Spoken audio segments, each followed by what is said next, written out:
Bismillahirrahmanirrahim. Assalamualaikum warahmatullahi wabarakatuh. Innal hamdalillah nahmaduhu wa nasta'inuhu wa nastaghfiruh wa na'udzu billahi min syururi anfusina wa min sayyiati a'malina may yahdihillahu fala mudilla lahu wa may yudlilhu fala hadiya lahu. Asyhadu an la ilaha illallah wahdahu la syarika lahu wa asyhadu anna Muhammadan abduhu wa rasuluhu la nabiyya ba'dah. Allahumma shalli wa sallim ala nabiyil karim wa ala alihi wa sahbihi wa man tabi'ahum bi ihsanin ila yaumiddin. Wa qala Allah ta'ala fi kitabil karim ya ayyuhallazina amanu taqullaha haqqa tuqatih wa la tamutunna illa wa antum muslimun. Ya al-haq adkhilna mudkhala sidqin wa akhrijna mukhraja sidqin wa ja'alna min ladunka sultanan nasira. Ya al-haq wa zahaqal batil innal batila kana zahuqa. Allahumma 'allimna ma yanfa'una wa anfa'na bima 'allamtana wa zidna ilma wa arina al-haqqa haqqan warzuqna ittiba'ah wa arina al-batila batila warzuqna ijtinabah. Rabbi shrah li sadri wa yassir li amri wahlul 'uqdatam min lisani yafqahu qawli. Rabbana innana amanna faghfir lana dzunubana wa qina adzabannar. Amma ba'd. Alhamdulillah, segala puji dan syukur adalah milik Allah, Tuhan semesta alam yang telah menciptakan kita.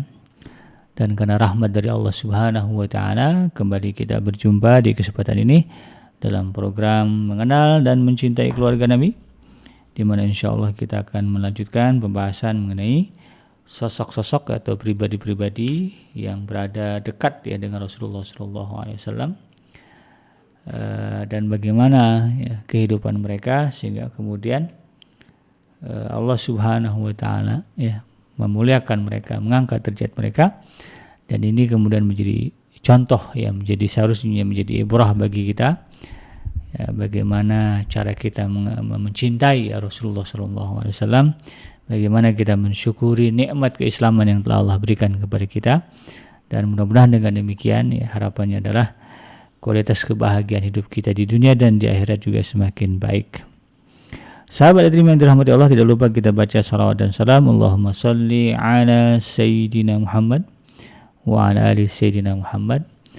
Assalamualaikum ayuhan Nabi warahmatullahi wabarakatuh. Semoga Allah terima dan dilimpah curahkan kepada para nabi dan para rasul, wabil khusus ya Rasulullah Muhammad sallallahu alaihi wasallam.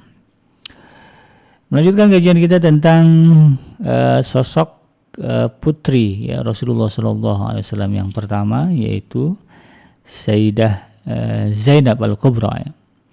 Di episode sebelumnya kita sudah membahas ya siapa itu Sayyidah Zainab Al-Kubra, kemudian pernikahannya ya dengan sosok Abul Ash yang menolak Islam, ya tidak mau bersyahadat, dan kemudian sampai pada akhirnya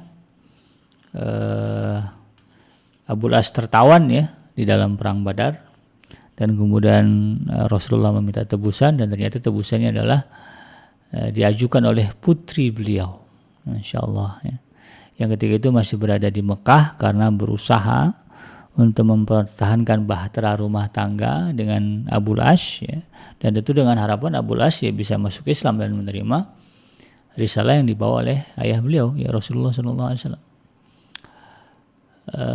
Dan itu yang diperjuangkan oleh Sayyidah Zainab Al-Kubra, dan ketika itu memang belum ada larangan ayat ya, ayat turun, belum ada ayat mengenai larangan ya berumah tangga dengan orang musyrik bagi seorang wanita muslimah ketika itu, karena kan Al-Quran turun secara bertahap.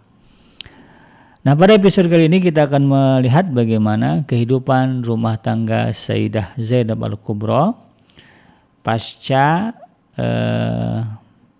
ditawan ya Abul Ash ya. Dan kemudian juga akan kita lihat bagaimana kewafatan ya Sayyidah Zainab Al-Kubra ya, di dalam kesempatan ini ya. Nah, terkait dengan kehidupan rumah tangga Sayyidah Zainab Al-Kubra setelah peristiwa perang Badar ya, Rasulullah SAW kemudian ya pada tempo ya sebulan setelah terjadi perang Badar mengirimkan ya, seorang utusan ya, putra angkat beliau sendiri, yaitu Sayyidina Zaid bin Harithah, ditemani oleh seorang sahabat dari kalangan Ansar untuk menjemput Sayyidah Zainab Al-Kubra di sebuah tempat yang bernama Lembah Ya'juj ya. Lembah Ya'juj ini lokasinya sekitar kira-kira 13 km dari kota Mekah. Nah, sementara itu Abul As ya, karena kan ditawan ya pada awalnya di Madinah karena terlibat dalam perang Badar, kemudian diminta dibebaskan oleh putri beliau ya, oleh istrinya yaitu Sayyidah Zainab dengan tebusan bermacam-macam ya, sesuai dengan permintaan. Termasuk ada kalung di situ ya, kalung kenangan Rasulullah SAW. Nah, setelah itu jadi Sayyidah Zainab Al-Kubra dijemput oleh utusan Rasulullah dari Mekah, karena kan salah satu syarat yang diajukan Rasulullah agar Abul As ini dibebaskan adalah dia menceraikan putrinya ya, istrinya yaitu putri Rasulullah SAW Sayyidah Zainab Al-Kubra. Maka kemudian setelah itu Abul As ya, menyanggupi dan Rasulullah membebaskannya. Nah, jadi sementara Sayyidah Zainab dijemput ke Madinah, kemudian Abul As dibebaskan. Ya, dia pulang ke Mekah. Ya.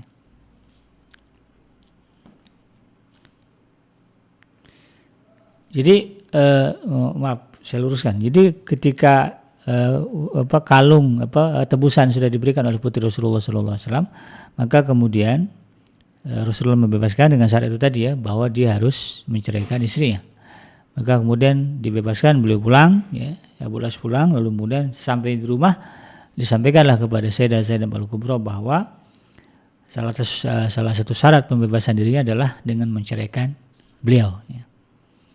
Maka tentu ya bisa dibayangkan betapa beratnya hati Sayyidah Zainab meninggalkan suami tercinta ya, karena selama ini beliau bertahan demi itu tadi ya, agar suaminya mau berislam, agar suaminya mau kemudian luluh hatinya tunduk ya, kepada dakwah Rasulullah SAW.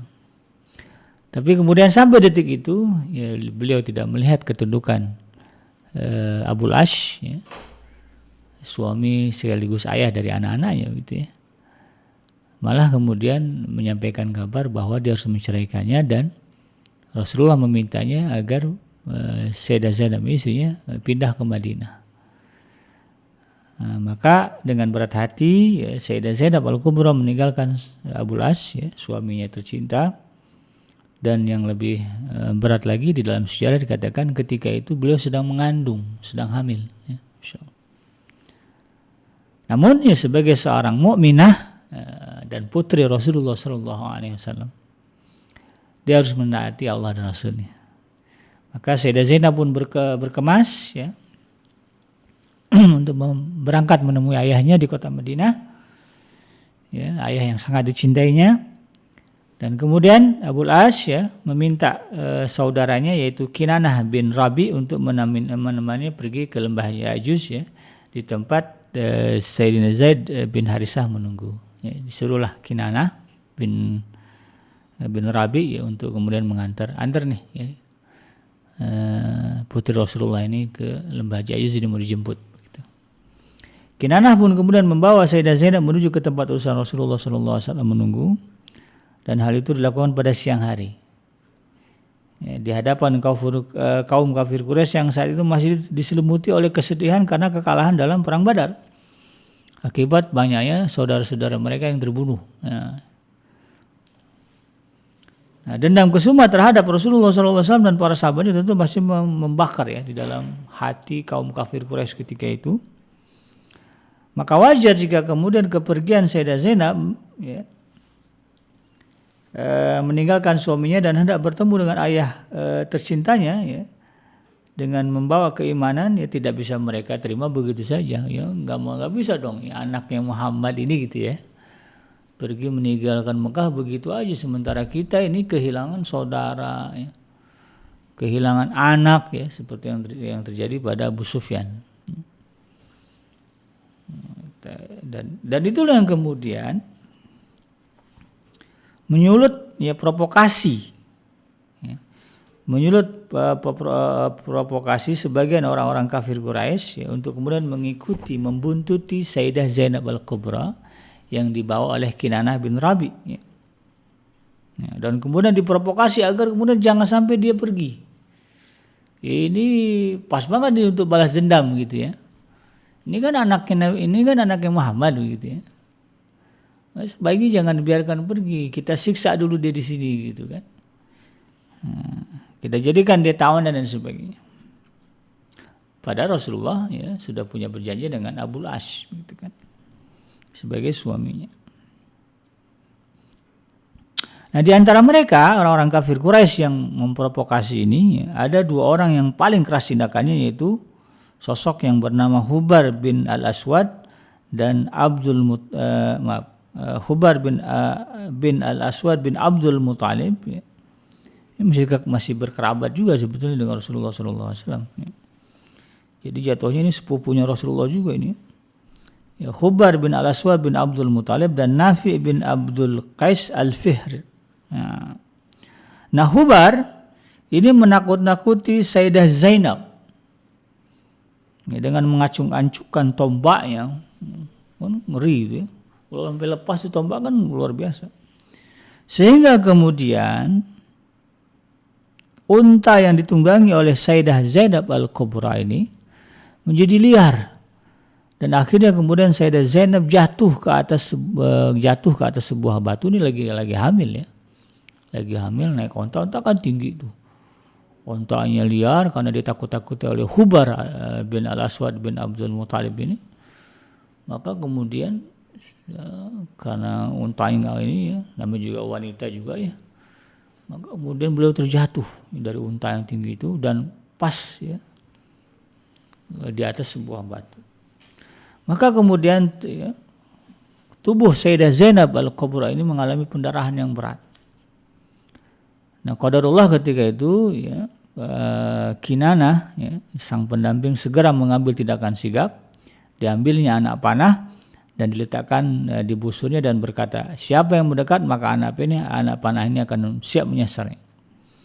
Maka ya kalau kita mau udah ditodong lah gitu ya, macam-macam mati gitu ya. Ya mereka yang nggak bisa ya, tombak dengan panah kalah cepat. Ya kan, kalau siapa tadi Hubar itu megang tombak, ya, Kinanah megang panah. Ya, dari sisi kecepatan lebih cepat panah, sehingga kemudian mereka akhirnya nyerah ya, tidak berani melanjutkan provokasi mereka. Nah, kemudian Abu Sufyan mendatangi Kinanah bin Rabi dan menyampaikan bahwa tindakannya membawa Zainab di siang hari dan di depan orang-orang Quraisy yang sedang memendam amarah kepada Rasulullah menjadi sebab perlakuan kasar mereka terhadap Sayyidah Zainab. Karena itu dia menyarankan agar Zainab dibawa pulang kembali setelah kondisinya tenang, barulah dirinya bisa membawa Zainab secara sembunyi-sembunyi. Nah, kemudian Kinanah menuruti nasihat Abu Sufyan ya, di samping karena memang kondisi Sayyidah Zainab ketika itu lemah ya, karena pendarahan hebat, Masya Allah. Bahkan ketika dia membawanya pulang kembali ke rumah Abul As, kandungannya mengalami keguguran. Dan akhirnya ia menetap di rumah Abul As untuk beberapa hari demi memulihkan dirinya. Ya. Nah, ketika kondisi Sayyidah Zainab dirasa sudah pulih, membaik, maka kemudian Kinanah kembali membawa Zainab untuk diantar kepada dua orang utusan Rasulullah SAW yang masih menunggu di lembah Ya'juj. Kali ini dilakukan dengan sembunyi-sembunyi sehingga tidak mengundang perlakuan buruk orang-orang kafir Quraisy ketika itu. Nah, rencananya berjalan dengan lancar hingga akhirnya kemudian Sayyidah Zainab bertemu dengan Rasulullah SAW kembali dengan penuh sukacita. Namun Rasulullah sangat marah ketika mendengar apa yang terjadi kepada Sayyidah Zainab akibat ulah dari Hubar ya, dan juga Nafi kepada Sayyidah Zainab. Terlebih setelah peristiwa itu, Sayyidah Zainab yang menderita sakit hingga menyebabkan dirinya kemudian meninggal dunia. Ya, jadi memang inilah bagian dari ketetapan Allah Subhanahu wa taala ya, sebagai ujian kepada Rasulullah SAW ya. Dan juga sebagai ujian kepada Sayyidah Zainab tentunya. Dan ini merupakan jalan ya dari Allah Subhanahu wa taala. Sehingga kemudian Sayyidah Zainab ya wafat sebelum wafatnya Rasulullah sallallahu alaihi wasallam.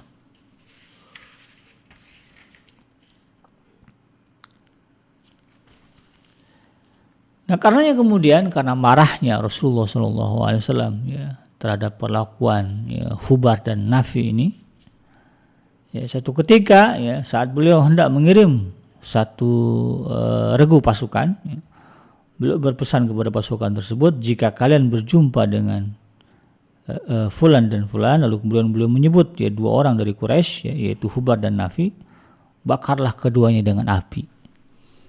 Jadi Rasulullah ketika itu sudah tidak melihat lagi ya adanya kemungkinan ya Hubar dan Nafi ini mendapatkan hidayah gitu. Karena kebiadaban mereka, ya, karena besarnya dosa mereka, karena besarnya ya, kekejian mereka, sampai menyebabkan putri ya Rasulullah SAW mengalami penderitaan. Akan tetapi ketika pasukan hendak berangkat dan ingin berpisah, beliau bersabda, kemarin aku memerintahkan kalian untuk membakar Fulan dan Fulan dengan api. Sesungguhnya tidak ada yang boleh menggunakan api untuk menyiksa selain Allah. Karenanya jika kalian dapat menangkap keduanya, bunuhlah tanpa dibakar. Jadi diralat lagi.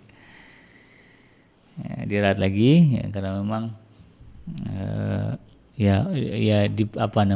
Rasulullah SAW kemudian ya mungkin waktu awal ketika berbicara pada pertama kali beliau berbicara dengan dengan amarah begitu ya. Dan itu adalah satu kewajaran bagi kita ya. Kita dengar anak yang kita kasihi, yang kita sayang, kemudian dilukai ya, tanpa alasan yang jelas begitu kan. Tentu marah ya. Ya, Rasulullah juga berada pada situasi itu, tetapi kemudian Allah Subhanahu wa taala ya, segera menyadarkannya, lalu kemudian belum meralat ya tindakannya. Jadi jangan dibakarlah kalau ketemu ya, karena yang berhak membakar itu hanya Allah Subhanahu wa taala. Ini pelajaran juga begitu ya. Maka kemudian kata Rasulullah SAW, bunuh sajalah ya, nggak usah dibakar. Nah, waktu pun terus berlalu, tahun demi tahun pun silih berganti, ya. Maka selama itu kemudian Sayyidah Zainab ya terpisah dengan suaminya karena perbedaan keyakinan tadi. Ya. Suami tetap mengingkari Rasulullah, sementara dirinya yang mengikuti risalah dakwahnya Rasulullah gitu. Namun ternyata Allah Subhanahu wa taala menghendaki ya, agar benih-benih cinta yang tertanam kuat ya dalam diri keduanya, yaitu Sayyidah Zainab Al-Kubra dan juga Abul Ash ya, yang ya mereka kan saling mencintai ya. Maka kemudian ya, Allah Subhanahu wa taala menghendaki agar keduanya bersatu kembali dalam naungan keimanan dan keridhaan Allah Subhanahu wa taala. Jadi ceritanya adalah ya begini ceritanya. Pada tahun ke-6 Hijriah, Abul As kemudian memimpin rombongan dagang menuju ke negeri Syam. Ini awal mulanya keislaman Abul As. Nah, ketika itu dia membawa harta miliknya dan juga milik para penduduk Mekah untuk diperdagangkan. Nah, selesai melangsungkan tugas perdagangannya, Abul As kembali ke Mekah dengan membawa keuntungan yang besar melewati jalur Madinah. Nah, ketika itu kemudian Rasulullah SAW mengirimkan pasukan kecil yang dipimpin oleh Zaid bin Harithah untuk mencegat kafilah dagang tersebut. Terjadilah penyergapan yang melumpuhkan rombongan dagang dari Mekah. Harta yang mereka bawa pun kemudian dirampas dan seluruh anggota rombongan ditawan, termasuk juga Abul As. Jadi Abul As kemudian ditawan 2 kali dia, pada perang Badar sekali dan kemudian pada penyergapan kali ini dia juga ditawan. Nah, ketika mengetahui bahwa mantan suaminya ikut tertawan, ya, Sayyidah Zainab Al-Kubra ini, timbul rasa iba di dalam hati Sayyidah Zainab Al-Kubra.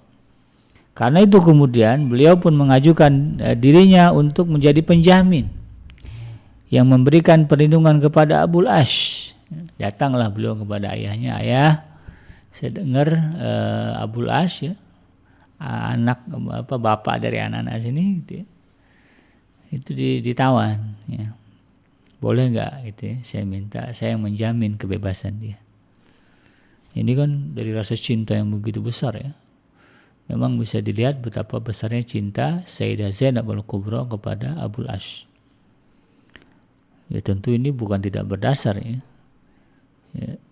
Bahwa kebaikan Abul Ash ya, itu luar biasa di mata Sayyidah Zainab Al-Kubra. Sebagaimana kita riwayatkan pada episode sebelumnya. Nah, kemudian Rasulullah SAW mengizinkan putrinya, yaitu Sayyidah Zainab, untuk menjadikan pelindung bagi Abu al-As. Namun, beliau memberikan syarat agar Zainab tidak mendekatinya karena mereka berdua sudah dipisahkan oleh keyakinan yang berbeda. Kan udah cerai gitu ya. Akidahnya juga beda, gitu. Ya, haram lah itu. Maka ketika itu kemudian para sahabat menawarkan Abu al-As untuk masuk ke dalam Islam. Ya, mereka mengatakan ya, jika dia mau maka harta perdagangan yang dirampas kaum muslimin ya, akan dikembalikan kepada dia. Ya. Ya, keuntungan yang dirampas dari kamu kita kembaliin deh. Ya, kamu masuk Islam. Ya. Sebenarnya ya, hari-hari selama tinggal di Madinah di bawah jaminan Sayyidah Zainab membuat sedikit demi sedikit ya, membuat hati Abu al-As ini tertarik ke dalam Islam. Ya kan ditawan, kemudian mereka bergabung lah ya. Ya dia Abu al-As ini ya merasakan ya bagaimana kehidupan kaum muslimin.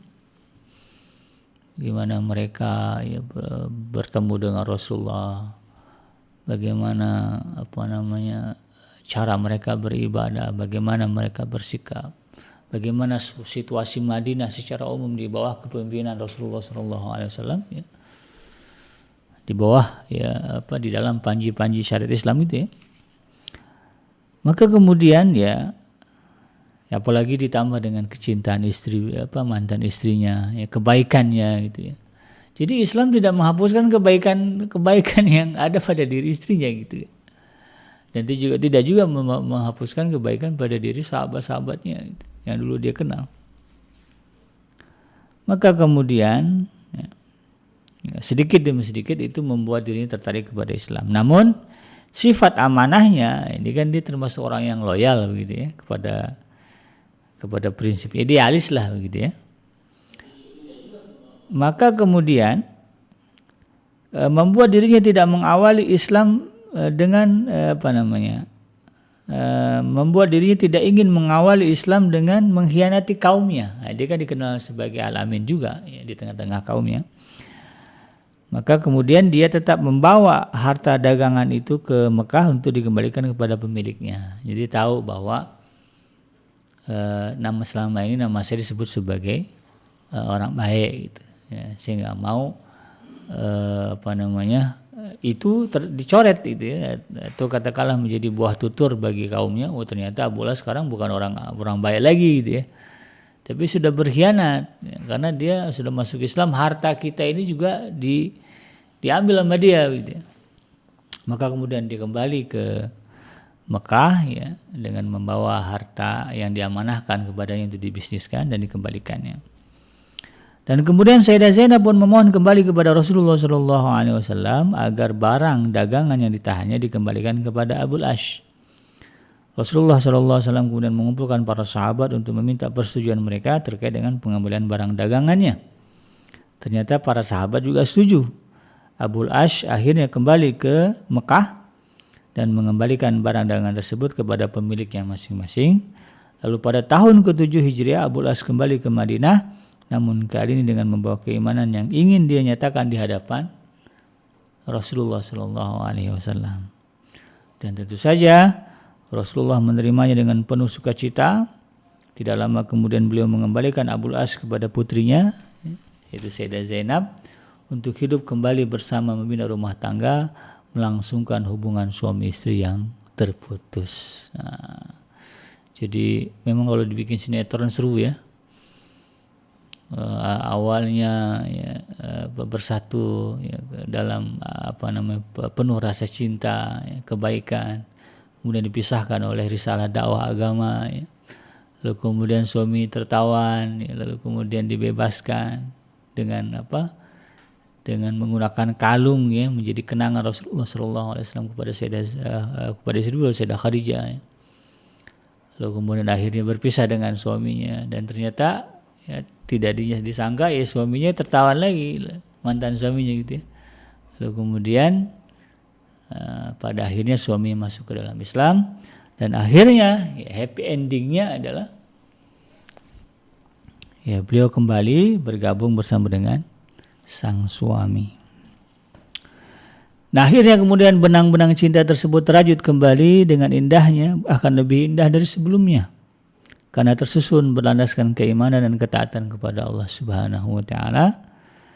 Dan demikianlah halnya jika Allah telah berkehendak, angan-angan yang sebelumnya hanya mimpi mungkin kan, nggak kebayang oleh Sayyidah Zainab ya Allah suaminya kan akan menjadi Islam dan kemudian hidup bersama sebagai pasangan suami istri di dalam keimanan.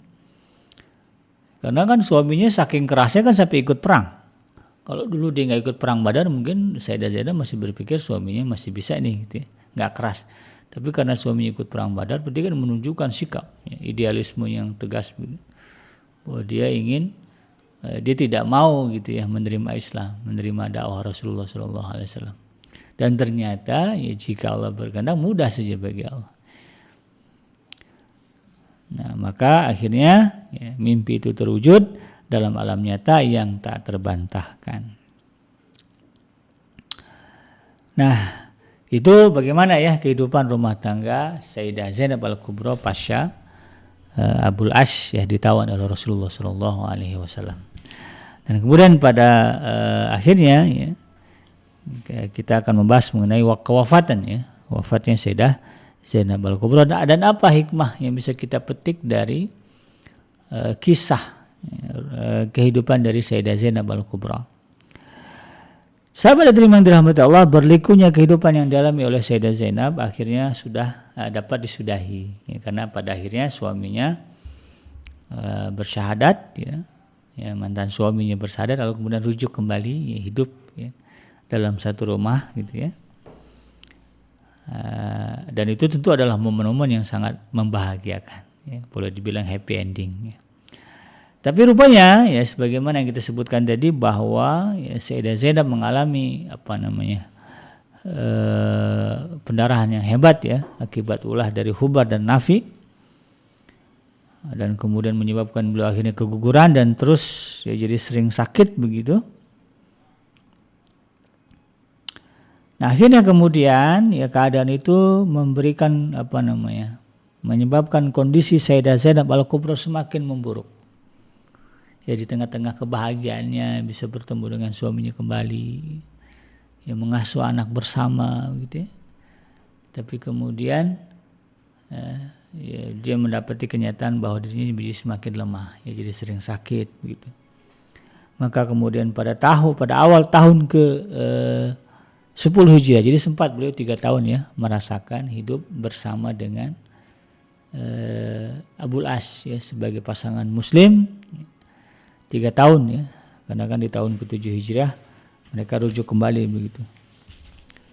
Nah, setelah itu kemudian pada tahun ke-10 Hijriah Sayyidah Zainab Al-Kubra akhirnya menghembuskan napas yang terakhir menghadap Allah Subhanahu wa taala. Innalillahi wa inna ilaihi raji'un.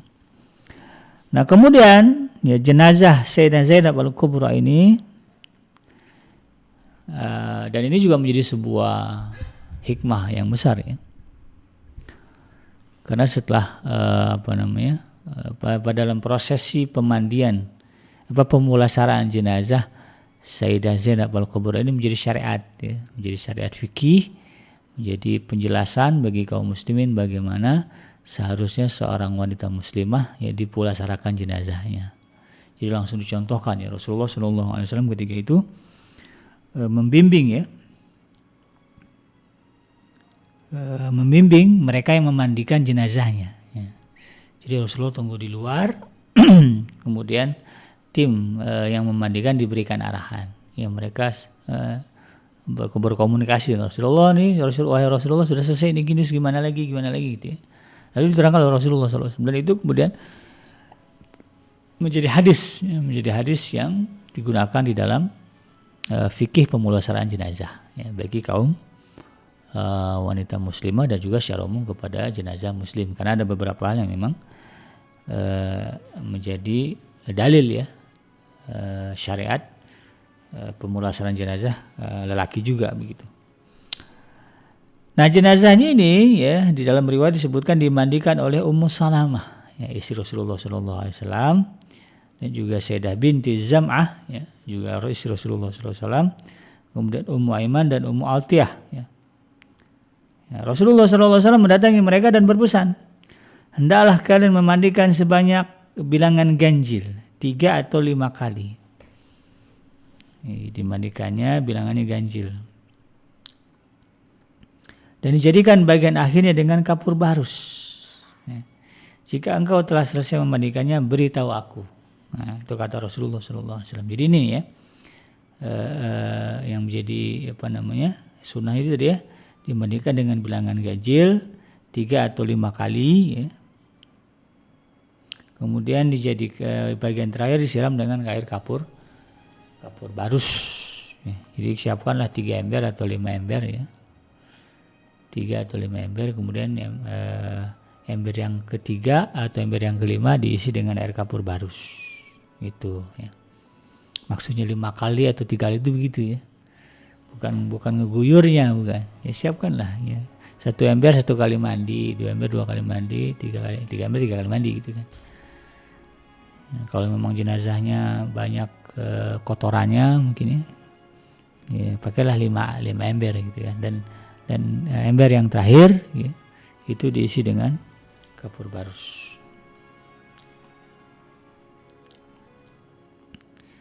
Mereka memandikannya dengan penuh kelembutan. Ya, jadi Ummu Salamah, ya Sayyidah Ummu Salamah, Sayyidah Saudah binti Zam'ah, Sayyidah Ummu Aiman dan Sayyidah Ummu Altiyah, ya, karena tahu yang dimandikan adalah anak ya, suami mereka, ya, terutama Sayyidah Saudah dan Sayyidah Ummu Salamah. Ya. Maka tentu mereka memandikan dengan penuh kelembutan dan kesayangan. Ini juga menjadi sunnah ya, bahwa memandikan jenazah muslimah, muslim ya, orang-orang Islam itu harus seperti memandikan mereka ketika hidup, seperti memandikan mereka ketika hidup. Jadi jangan kasar. Ya, makanya saya termasuk orang yang tidak suka memandikan jenazah pakai selang, ya, siram itu selang. Emang kita kalau mandiin anak pakai selang enggak kan? Ya. Pasti kita mandikan pakai gayung gitu. Jadi jangan pakai selang kayak mandiin mobil gitu ya, atau mandiin motor. Yang kita mandiin ini orang. Nah, maka kemudian ini menjadi sunnah ya, bahwa memandikan jenazah seorang muslim ya, itu seperti memandikan mereka ketika hidup ya, dengan penuh kelembutan dan kasih sayang begitu ya. Kemudian dimulai dari sebelah kanan ya, hingga ke seluruh tubuhnya. Ya, setelah selesai rambut Sayyidah Zainab Al-Kubra ya, karena beliau wanita dan rambutnya panjang, maka kemudian ya, sesuai dengan perintah Rasulullah SAW ya, mereka kepang ya, dikepang jadi 3, jadi ganjil ini. Nah, lalu kemudian mereka memberitahu Rasulullah SAW dan Rasulullah SAW kemudian memberi mereka sehelai kain dan berpesan agar kain itu digunakan untuk menutup jenazah putrinya secara keseluruhan. Jadi sudah dikafankan begitu ya, sudah dikepang rambutnya jadi 3, Rasulullah kasih kain tutup semuanya. Maka akhirnya kemudian Sayyidah Zainab pun ya dimakamkan di pemakaman Baqi ya. Jadi kalau kita ke sana ya, kirimkanlah salam ya. Ucapkan salam, doakan ya. Berdoa ya, mudah-mudahan kita bisa bertemu dengan Sayyidah Zainab Al-Kubra ya, sosok yang luar biasa, tangguh ya dalam menghadapi ujian keimanan dan keislaman. Nah, sahabat dan yang dirahmati Allah, ya, apa hikmah yang bisa kita ambil di balik kisah dari putri Rasulullah SAW yang bernama Sayyidah Zainab Al-Kubra ini? Nah, putri-putri Rasulullah SAW yang pertama ya, hikmahnya adalah putri-putri Rasulullah SAW terdidik menjadi wanita yang kuat imannya, ya, tanpa kehilangan kasih sayang dan rasa cintanya. Iman mereka kuat, tetapi ya, di satu sisi juga ya rasa kasih sayang dan cinta dalam diri mereka juga kuat. Sebagaimana tadi ya, walaupun ya berbicara iman, ya harus berpisah dengan suami. Ya, itu kan suami dengan suami. Dan ini kemudian ditaati oleh Sayyidah Zainab Al-Kubra. Iya. Ya. Beliau taati perintah Rasulullah SAW ya, untuk bercerai dari suaminya, lalu kemudian berhijrah ke Madinah. Tetapi rasa cinta dan kasih sayang ya, dalam diri mereka tidak padam. Ya, walaupun statusnya mantan suaminya ya, dan dia menunjukkan kekafiran, tetapi itu tadi harapan akan bahwa suaminya dapat hidayah, dapat petunjuk, itu selalu terbuka ya, dan cinta kasihnya juga masih kuat begitu. Sehingga ketika tahu suaminya ditawan ya, di dalam penyergapan, beliau datang menghadap Rasulullah. Rasulullah saya dengar Abu As ketangkap gitu. Ya, bisa nggak dia dibebaskan? Saya penjaminnya. Itu kan dasarnya cinta, rasa dasarnya sayang yang luar biasa besar pada ya, sosok Sayyidah Zainab Al-Kubra ini. Nah, sehingga ini menjadi pelajaran bagi kita ya, bahwa sebagai seorang muslim ya, apapun kondisi kita di tengah-tengah kehidupan sosial kita ya, atau di tengah-tengah kehidupan keluarga kita, ya, iman ya, harus selaras ya, selaras sejalan dengan rasa cinta dan sayang kita. Jadi seorang mukmin itu adalah pribadi yang memiliki keimanan kuat dan perasaan cinta kasih dan sayang juga besar. Itu yang dimaksud dengan bagaimana Allah Subhanahu wa taala menegaskan wa ma arsalnaka illa rahmatan lil alamin. Kami tidak mengutus Muhammad kecuali sebagai rahmat ya, kasih sayang bagi semesta alam. Di satu sisi ketaatan Rasulullah SAW kepada Allah begitu besar, ya, keimanannya begitu kuat, tetapi kecintaan kesayangan kepada makhluk juga besar. Sehingga Rasulullah tidak mudah kemudian menghukum mati, ya, tidak mudah mencela, ya, tidak mudah kemudian memusuhi dan sebagainya. Bahkan orang-orang yang jelas-jelas sudah berada pada posisi musuhnya Rasulullah SAW, karena besarnya rasa cinta dan kasih sayang Rasulullah SAW kepada umatnya, itu beliau lupakan, beliau padamkan ya, kemarahan itu, termasuk kepada Abu As. Walaupun Abu As ya, berada dalam rombongan orang-orang kafir Quraisy yang memerangi kaum muslimin, tetapi Rasulullah SAW atas dasar cinta dan kasih sayangnya, baik kepada putrinya, baik kepada Abu As, ya Rasulullah tahu Abu As ini adalah orang baik, cuman ya dia berada di lingkungan yang tidak baik begitu kan. Maka kemudian ya dari sini ya, kita bisa tahu, dan itulah seharusnya kita sebagai seorang muslim ya. Ya, jadi iman dan rasa cinta dan kasih sayang ini harus selaras. Kekuatan iman kita kepada Allah harus juga dibarengi oleh kebesaran cinta kita ya, kepada Allah dan semua makhluk yang diciptakannya. Makanya Rasulullah itu ya, sifat kasih sayangnya tidak hanya kepada manusia, bahkan kepada binatang sekalipun. Ya, Rasulullah menunjukkan cinta kasih yang besar. Ya. Ya, kita dilarang ya kalau menyembelih hewan untuk dimakan, ya nggak boleh pakai pisau tumpul, harus pakai pisau tajam. Bahkan sunnahnya kalau kurban itu ya, jangan tunjukkan ya, yang udah disembelih itu kepada teman-temannya gitu ya. Nah, itu bagian dari bagaimana sifat rahmat. Ya. Ini yang kemudian harus kita pahami. Jadi orang-orang beriman itu adalah orang-orang dengan cinta kasih yang tinggi dan besar. Ya. Sehingga kemudian dari situ tidak mudah itu tadi ya, tidak mudah mengkafirkan, tidak mudah menuduh sesat, ya. Tidak mudah melaknat, ya, mendoakan ketidakbaikan. Itu kan Rasulullah begitu ya. Rasulullah kan nggak mudah melaknat, nggak mudah mengkafirkan. Bahkan ada dua orang berbeda pendapat, Rasulullah kata dua-duanya benar kata Rasulullah. Kalau kita kan enggak, kita kadang-kadang oh kamu salah, kamu bidah, kamu salah gitu kan. Nah, ini yang harus kita pahami. Yang kedua, orang-orang yang dekat dengan Rasulullah SAW menjadi orang-orang yang pertama-tama menyambut dakwah beliau. Ya. Jadi ini berbanding lurus ya, artinya kedekatan mereka kepada Rasulullah SAW mereka buktikan dengan ketaatan mereka kepada iman. Ya.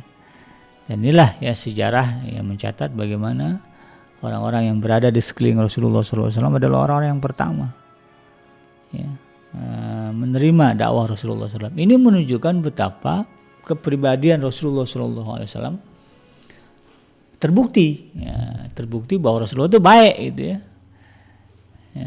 Kenapa? Itu orang-orang di dekatnya aja patuh.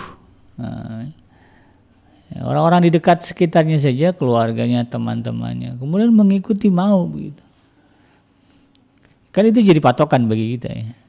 Kita mau bilang, oh dia baik, buktinya istrinya, anak-anaknya ya baik juga gitu. Tetangga-tetangganya, teman-temannya juga baik gitu kan. Dan menceritakan kebaikan-kebaikannya. Yang ketiga, kepribadian Rasulullah SAW yang mulia membuat orang-orang yang terdekatnya merasa semakin yakin untuk menerima ajaran Islam. Ya, termasuklah ini menantunya ya. Walaupun menantunya ini sudah pada posisi menolak awalnya, ya, tetapi karena dilihatnya memang ya, sosok Rasulullah sebagai mertua dan mantan mertua ternyata betul-betul baik. Ya. Sudah sedemikian dimusuhi gitu ya, diperangi, tetapi tetap masih memberikan excuse ya. Nah, itu kan bahkan diberikan kemudahan kan, kalau kata Sayyidina Umar pancung aja gitu kan, kalau kata Rasulullah. Rasulullah lebih memilih pendapat yang lain dari pendapat Sayyidina Abu Bakar ya. Jadi bisa jadi ya, ini juga bagian dari takdir Allah ya, agar kemudian Sayyidah Zainab merasakan kebahagiaan. Kalau Rasulullah ketika itu mendengarkan pendapat dari Sayyidina Umar ibn Khattab dan Allah Subhanahu wa taala sudah memberikan ketegasan ya, dibunuh aja gitu ya. Karena mereka sudah memerangi Allah dan Rasulnya. Ya tentu tidak ada cerita ya bagaimana Abul As ya bisa menjadi Islam dan bertemu kembali dengan mantan istrinya itu putri Rasulullah sallallahu alaihi wasallam. Ya semuanya itu by design Allah Subhanahu wa taala. Dan itu menjadi pintu hidayah bagi Abul As. Ya ada excuse yang diberikan. Padahal sih udah betul-betul pada posisi memerangi gitu ya.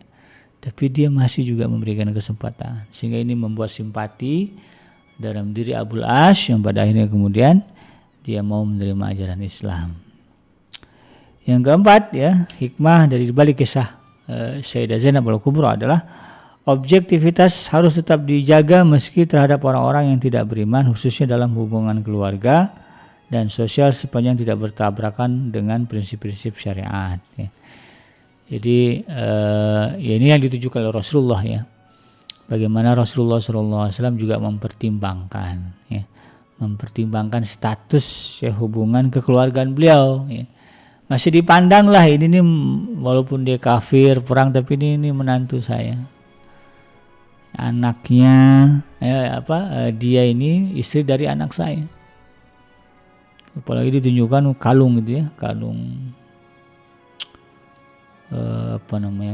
pemberian dari Sayyidah Zainab yang merupakan kenangan dengan Sayyidah Khadijah. Kalaulah aturannya nggak begini itu saklek begitu, pokoknya nggak ada ceritanya asal kabur bunuh. Ya nggak tentu ya, nggak mungkin lah Rasulullah SAW kemudian meminta ya, atau melakukan pembebasan. Berarti kan memang hubungan kekeluargaan ini juga harus diperhatikan, harus menjadi pertimbangan dalam mengambil keputusan. Ya. Tapi tentu ya patokannya tidak bertabrakan dengan prinsip-prinsip syariat. Bahwa apa yang dilakukan Rasulullah SAW terhadap Abul As ya memang tidak melanggar syariat Allah. Ya ketika itu belum ada syariatnya gitu kan.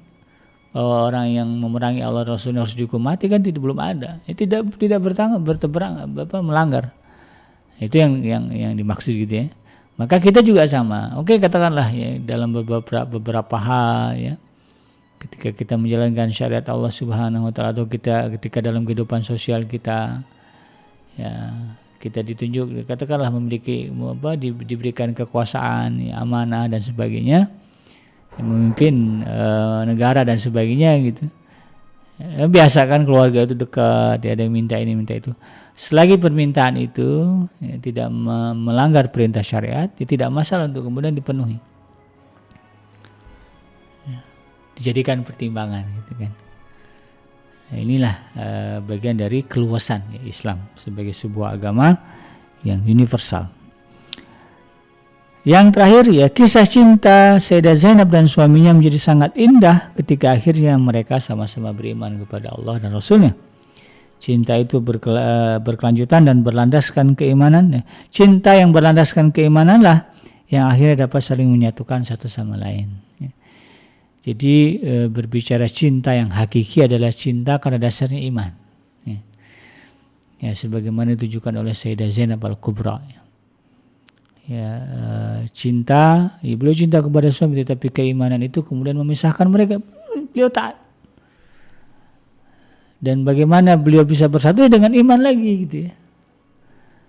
Maka di sini kemudian harus menjadi pertimbangan bagi kita, terutama kaum muslimah ya yang mencari pasangan. Gitu. Walaupun calon pasangan itu tampan, kaya dan sebagainya, kalau tidak seiman, jangan diambil, jangan dipilih. Dan justru harus menjadi pertimbangan adalah imannya dulu. Seiman nggak kita? Seiman nggak dia dengan kita? Sudah pasti keimanannya, dia orang Islam, agamanya baik, ya, akidahnya baik gitu. Sholatnya, ibadahnya rajin, ya. Baru kemudian jadikan pertimbangan yang lain, ya ketampanannya, kekayaannya, kedudukan dan sebagainya. Tapi yang pertama iman, karena itu yang kemudian yang akan mempersatukan kita dalam kedamaian, keindahan, ketentraman, kebahagiaan. Itu iman. Dan ketika meninggal, ya akan dipertemukan kembali nanti dengan orang-orang yang kita cintai ini, ya dengan karena iman itu tadi. Dan ada orang yang berjanji sehidup semati. Ya, bisa sehidup semati kalau cintanya karena iman. Jadi bohong lah ya kalau orang mengatakan aku mencintaimu sehidup dan semati gitu. Tapi imannya beda. Enggak, itu bohong. Enggak akan bisa. Seorang muslim ya ketika dia mencintai pasangannya ya sehidup semati ya, maka itu akan Allah wujudkan karena keimanannya. Di dunia mereka hidup bersama, di akhirat nanti Allah akan bangkitkan juga hidup bersama. Apa kuncinya? Yaitu iman tadi. Demikian sahabat yang dirahmati Allah, mudah-mudahan bermanfaat. Yang benar datangnya dari Allah Subhanahu wa taala, dan yang salah itu semata-mata lahir dari kealfaan dan kehilafan saya pribadi. Saya Bikenji pamit undur. Subhanaka Allahumma rabbana wa bihamdika asyhadu an la ilaha illa anta astagfiruka wa atubu ilaik. Walhamdulillahirabbil alamin. Wassalamualaikum warahmatullahi wabarakatuh.